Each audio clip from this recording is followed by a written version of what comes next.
ప్రభువునందు నాకు అత్యంత ప్రియమైనటువంటి వారులారా, మన ప్రభువును రక్షకుడైనటువంటి యేసుక్రీస్తు వారి యొక్క శుభనామంలో మీ అందరికీ నా యొక్క హృదయపూర్వకమైన శుభములు తెలియజేస్తున్నాను.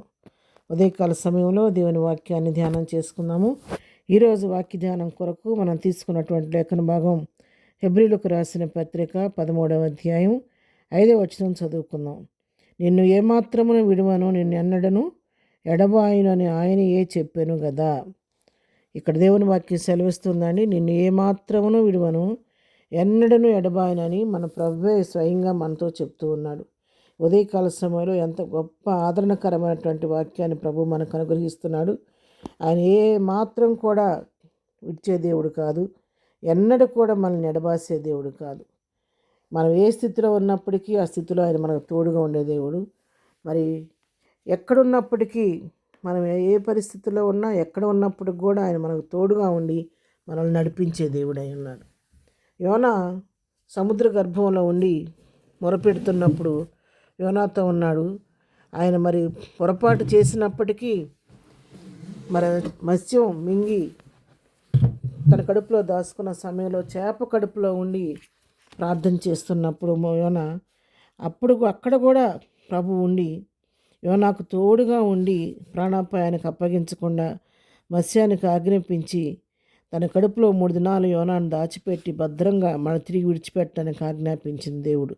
తన బిడ్డల విషయంలో ఆయన మన దిద్దుబాటు కోసం వచ్చి క్షణమాత్రం మన మీద కోపగించుకున్న ఎంతో శ్రద్ధ వహించే దేవుడు.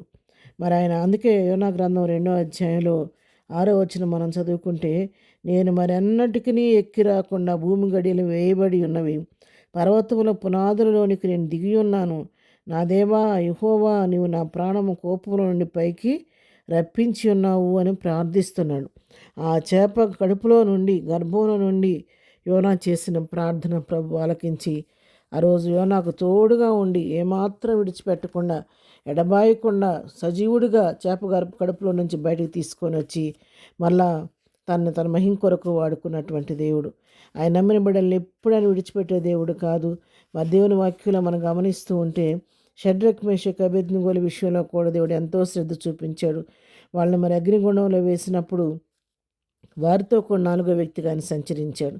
వాళ్ళ యొక్క విశ్వాసాన్ని బట్టి, వారి యొక్క సమర్పణ బట్టి, వారు ఎంతగా ప్రభు కొరకు నిష్ఠగా నిలవబడ్డారో, మరణానికి సైతం మరి భయపడకుండా వారు అగ్నిలో వేయడానికి ఇష్టపడినప్పటికీ 7 అంతలుగా అగ్నిగుండాన్ని వేడిమి చేసి వేసినప్పటికి కూడా వారు ఏసీ రూమ్లో తిరిగినట్టుగా దానిలో తిరుగుతూ ఉన్నారు. వారితో కూడా ప్రభు కలిసి 4 కలిసి ముచ్చటించుకుంటూ మరి తిరుగుతున్నట్టుగా మనం చూస్తున్నాం. మరి దానియేలు గ్రంథం 3వ అధ్యాయం 25వ వచనం మనం చదువుకుంటే, అందుకు రాజు, నేను 4 మనుషులు ఆ బంధకంలో లేక అగ్నిలో సంచరించుట చూస్తున్నాను, వారికి హాని ఏమీ కలగలేదు. 4వ వాని రూపము దేవతల రూపమును పోలినదని వారికి ప్రత్యుత్తరం ఇచ్చారు. చూసారా, 4వ వాని రూపం దేవతల పోలి ఉందంట. ఆ 4వ వ్యక్తి ఎవరో కాదు, మన ప్రభువే.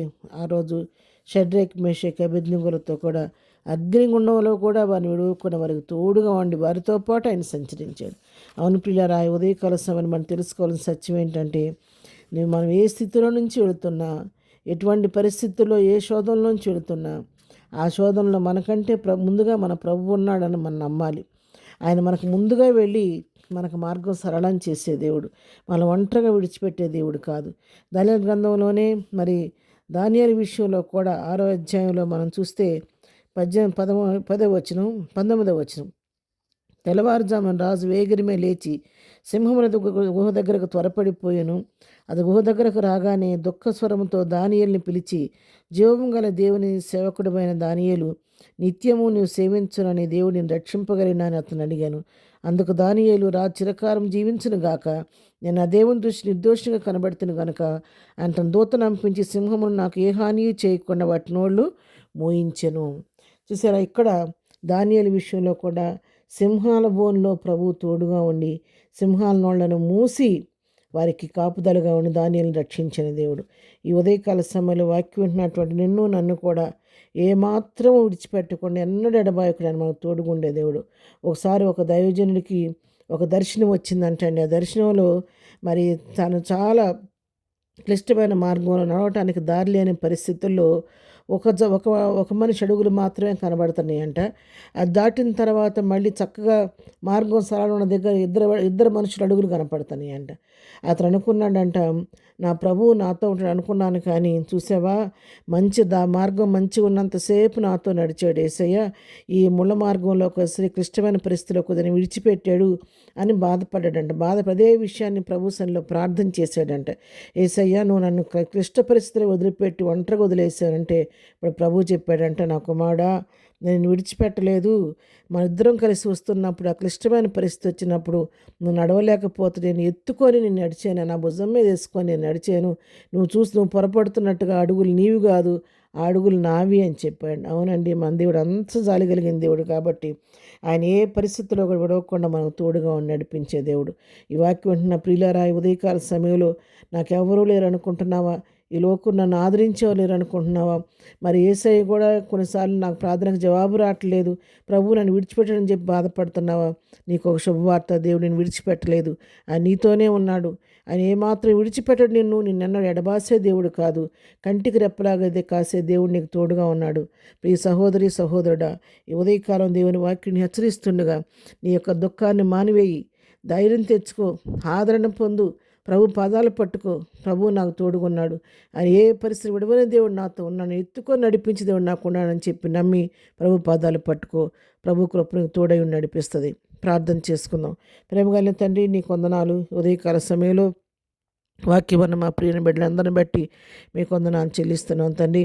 ఎవరు ఏ స్థితిలో నీ వాక్యం వింటున్నప్పటికీ వారికి కావలసిన ఆదరణ దయచేయండి, నెమ్మది దయచేయండి, విడుదల దయచేయండి. వారికి మీరు తోడుగా ఉండి వారికి విడువక ఎడబాయిన దేవుడుగా వారికి తోడుగా ధైర్యం చెప్పి నడిపించి వారి పరిస్థితులన్నింటిలో మీరు చాలిన దేవుడు నడిపించిన ఆయన. ఉదయకాల సమయంలో మా ప్రియులు వెళుతున్న మార్గాల్లో తోడుగుండండి, చేస్తున్న పనుల్లో మీ కాపుదలు దయచేయండి. వారికి కావలసిన జ్ఞానం ఇచ్చి నడిపించిన ఆయన. వారి కొరతలు మీ నామలో తీర్చండి, వారి అవసరాన్ని మీ నామలో తీర్చి నీకు వారి నోటి నౌకలు చేసి నీ కృపలో భద్రపరిచి ప్రతి కీడు నుంచి తప్పించమని, ఉదయకాల దీవులతో మమ్మల్ని అందరు నింపి నడిపించమని యేసు పరిశుద్ధ నామంలో ప్రార్థించి అడిగి పొందుకొని ఉన్నాము తండ్రి. ఆమెన్.